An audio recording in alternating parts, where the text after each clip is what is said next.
sampah-sampah yang udah menumpuk menjadi kayak gunung gitu, longsor. Dan kedengeran cuman suara teriakan-teriakan dari tetangga sekitar. Kan bisa dibilang semacam kebohongan pemerintah. Dengar ceritanya itu merinding. Halo semuanya, selamat datang di ke podcast kelompok 1. Hari ini kami akan ngobrol-ngobrol tentang sesuatu yang sering kita anggap sepele, tapi ini juga berdampak banget bagi lingkungan.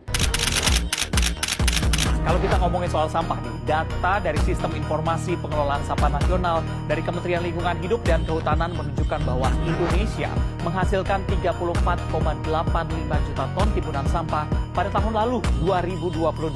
Dari total tersebut ada 12,13 juta ton sampah per tahun yang tidak dikelola. Nah, di sini aku juga nggak sendirian. Di sini juga ada Esta. Dia ini duta lingkungan ya teman-teman, tapi juga sering banget ngebahas tentang isu-isu lingkungan. Halo Esta. Halo semuanya. Halo. Senang banget bisa ikut hadir di podcast kali ini. Apalagi dengar-dengar kita akan membahas tentang sampah ya, yang sangat familiar di kehidupan kita sehari-hari pastinya. Dan selain Esta, di sini juga ada Wahyu. Dia ini teman kita, tapi juga reporter yang sering banget ngobrolin tentang isu-isu lingkungan. Halo Wahyu. Halo semuanya. Halo. Wah, seneng banget bisa ada di podcast ini ya. Aku tuh nggak sabar banget buat sharing-sharing pengalaman aku di media sosial tentang sampah tentunya. Dan selain itu, kita juga bakal ditemenin oleh dua orang teman kita, Marcel dan Elizabeth. Halo. Halo. Senang banget bisa diundang ke podcast dan ikutan nimbrung bareng kalian soal masalah sampah ini. Aku jadi gak sabar pengen tahu tentang apa yang kalian jelajahi ini. Halo semuanya, aku juga malah penasaran nih tentang apa itu sampah. Jadi di episode kali ini kita bakal ngobrol-ngobrol dulu tentang sampah, mulai dari hal yang kecil sampai hal yang besar. Dan juga di tengah jalan nanti kita akan ada obrolan spesial nih. So stay tune ya teman-teman. Nah, ngomongin tentang sampah nih ya. Kadang tuh kita nganggap ini sepele banget, padahal ini tuh benar-benar berdampak bagi kita. Bahkan aku sampai gak expect kalau misalnya itu pernah jadi kena bencana gara-gara sampah. So, aku penasaran deh, kalian tuh biasanya ngelola sampah tuh gimana sih? Aduh, aku jujur aja ya. Aku tuh kalau di sekolah tuh suka males nih buang sampah botol-botolan. Soalnya kayak aku pikir tuh, biar aja lah. Nanti orang juga yang buang. Udah aku biarin aja. Setel cuek. Setelan cuek. Kalau aku sendiri sih, kalau di rumah itu sering misah-misahkan sampah organik ataupun anorganik. Tapi kalau di luar rumah itu aku sering buang sampah ya, kalau ada tempatnya aja, nggak misah-misahkan. Jadi kelihatan kan kalau sampah tuh benar-benar bagian dari hidup kita ya. Tapi gak semua orang punya kebiasaan yang benar untuk ngelakuin itu. Nah betul banget, padahal kan kita bisa mulai dari hal-hal yang paling kecil ya, seperti memisahkan barang anorganik dan anorganik. Itu sangat memberikan dampak yang besar bagi kehidupan kita. Tapi masalahnya tuh sekarang banyak banget manusia yang berpikir kalau sampah yang kecil itu tidak akan memberikan dampak yang besar bagi kehidupan. Tapi coba deh kalian bayangin, gimana kalau semua manusia berpikir seperti itu? Pasti sangat memberikan dampak yang besar bagi kehidupan kita. Betul. Dari media sosial pun aku sering nemuin sungai-sungai yang bertumpuk dengan sampah. Padahal sungai itu kan harus dijaga ya kan ya. Terus juga aku sering nemuin TPA yang overload gara-gara sampahnya terlalu tinggi jadi gunung. Itu tuh bisa membahayakan warga sekitar yang ada di sekitarnya ya. Banget. Betul, bahkan di Indonesia sendiri tuh pernah kejadian bencana besar banget ya. Oh, yang kamu maksud pasti bencana yang ada di Lui Gajah ya? Betul, kejadian ini di Lui Gajah, Cimahi 2005 yang merenggut sekitar 157 korban jiwa. Wah, bencana itu tuh. Aku mau sharing nih beberapa kejadian itu nih. Aku waktu itu ada datang ke tempat kejadian dan aku dengar cerita dari teman-temanku yang di sana. Mereka bilang kalau kejadian di Lui Gajah itu dimulainya waktu hujan deras karena sampah yang bertumpuk itu longsor gara-gara hujan, terus jadinya bisa dibilang tsunami sampah ya, bisa bilang. Kalau jatuh. Iya. Terus yang lebih disayangkannya sampah-sampah itu meledak, Aduh. terus ya kena sama rumah-rumah yang ada di sekitarnya, terus jadi korban orang-orangnya. Itu tuh yang sangat merugikan sekali. Iya. Aku dengar ceritanya itu merinding. Bayangin aja nih, kayak mana sampah itu kan masalah sepele kan. Iya, Iya, sepele. Ternyata dampaknya kalau kita biarin aja bisa berbahaya banget bagi Iya. kita. Ya ngeri juga ya perkara pembuangan sampah sembarangan bisa merenggut nyawa seseorang juga. Nah betul banget, dari bencana itu harusnya bisa menjadi alarm bagi kita, karena sampah itu bukan hanya sekedar kotor dan bau, tapi bisa memberikan dampak yang sangat besar. Dan menariknya teman-teman, kali ini kita nggak cuma berlima, kita kedatangan tamu spesial nih, korban selamat dari Louis Gajah tahun 2005. Kita sambut Abder dan Najwa.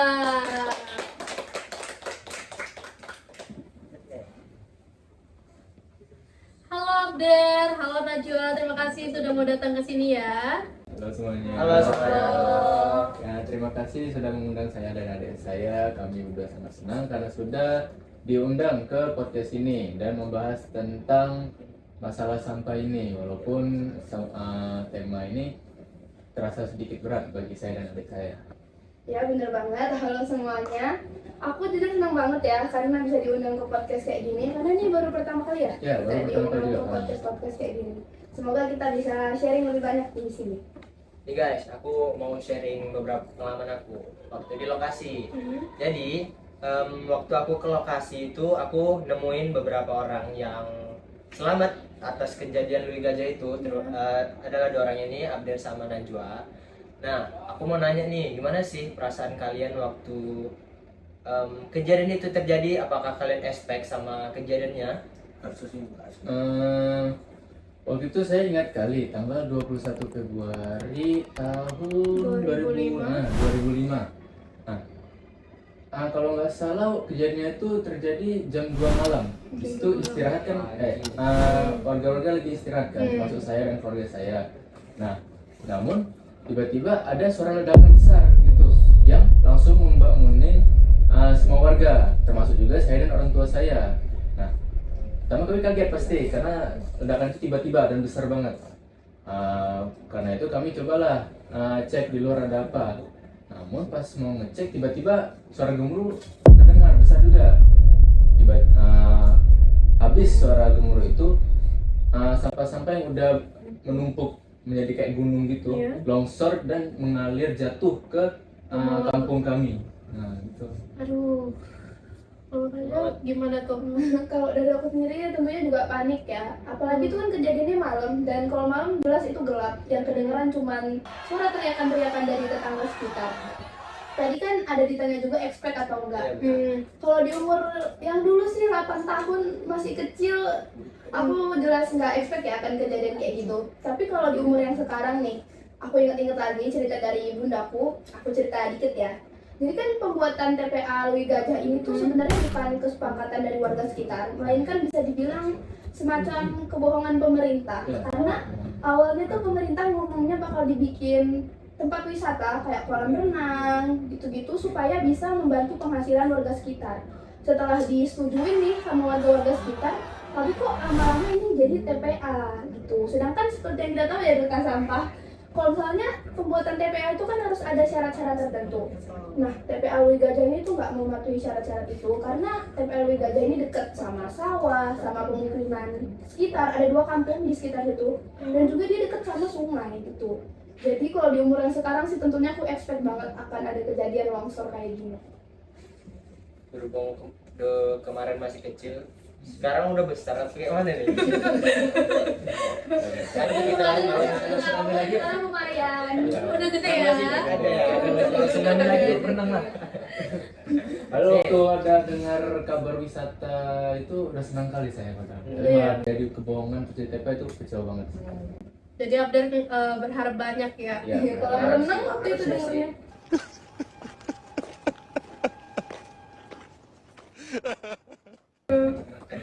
Ini aku ada pertanyaan buat Abder sebagai kakak.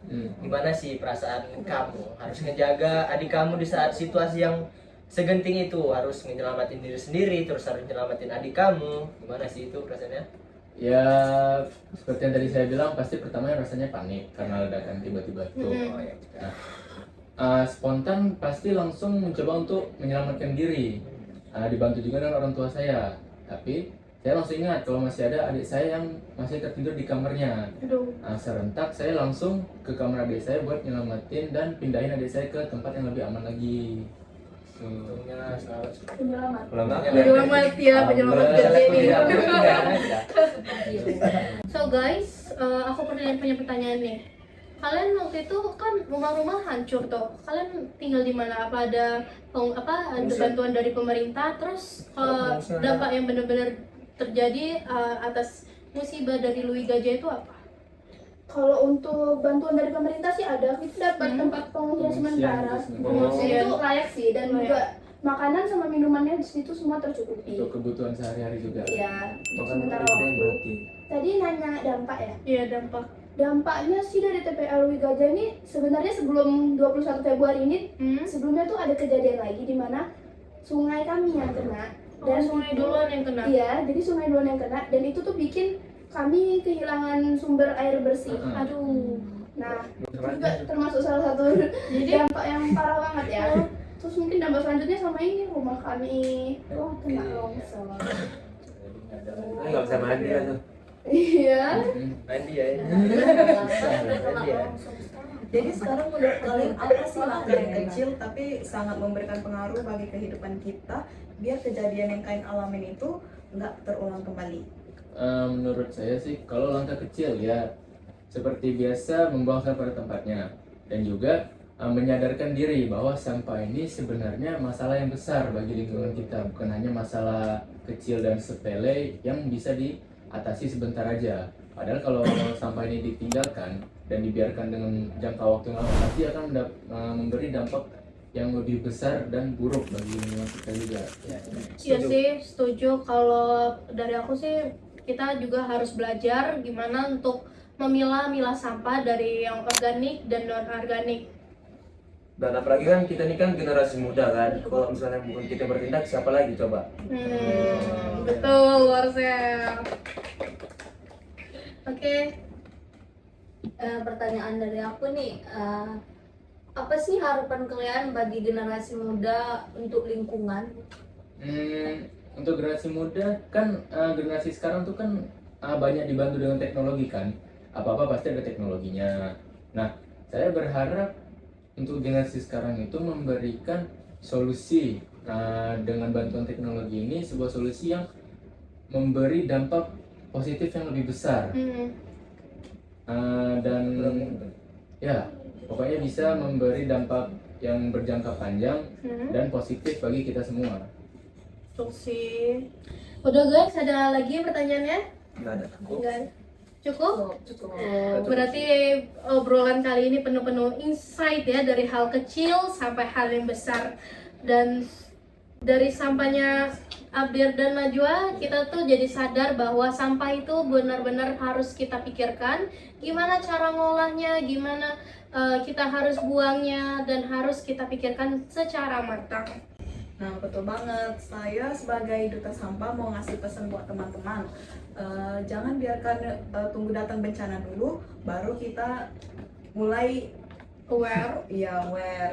Tapi coba deh kalian ganti dari sampah plastik-plastik itu yang sekali pakai, coba diganti jadi seperti tote bag, membawa tumbler kemana-mana, membuang sampah pada tempatnya, jangan sembarangan lagi. Betul sih. Ada juga kan tuh ini plastik dari singkong, dari kulit singkong. Iya. Iya. Bisa tuh. Sih kok bisa jadi sampah? Plastik singkong. Diolah kembali lagi, dibawa pulang. Kalau dari aku sebagai reporter, buat teman-teman semua yang ada di rumah ataupun kawan-kawan kita yang lain, kita harus belajar dari kejadian Louis Gajah ini. Gimana sih kita harus pengelolaan sampahnya yang benar? Itu dimulai dari kita sendiri, bukan kita berharap sama pemerintah yang membersihkan sampahnya. Kalau tidak dimulai dari kita sendiri, makanya kejadian Louis Gajah itu bisa terjadi dan tidak didukung oleh pemerintah. Betul. Ada lagi teman-teman? Iya, belum ada sih. Oke. Terima kasih banyak buat Abdur dan Najwa yang udah mau datang ke sini. Makasih ya. Kembali.